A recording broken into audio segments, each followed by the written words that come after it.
tumesema safari hii region yetu ya Pwani ni lazima iheshimiwe, kura yake ihesabiwe, kura yake iwe na maana kwa taifa la Kenya, kwa sababu hawa watu wengi wanaongea, wanasema wako na numbers, wanasema namna hiyo, na sisi kwani hatuna watu hapa?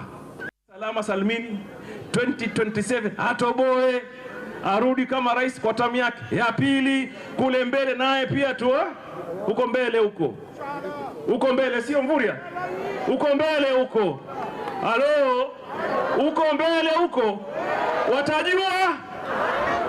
watajua uko wapi mbele ama namna gani?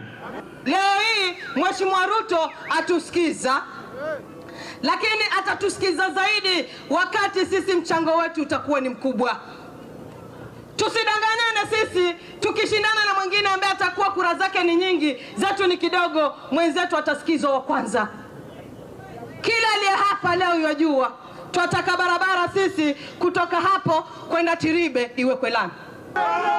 Mimi nilikuwa na mtoto anasoma Dubai. Mtoto wangu anasomea udaktari. Nilikuwa na shida ya pesa milioni 2. Rais alikuja hapa Kwale, nikamfuata nikamwelezea shida ya yule kijana ambaye wangu anasoma udaktari.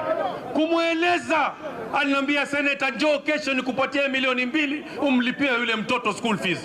Asante kwa kutizama. Bonyeza subscribe ili kupata mengi zaidi.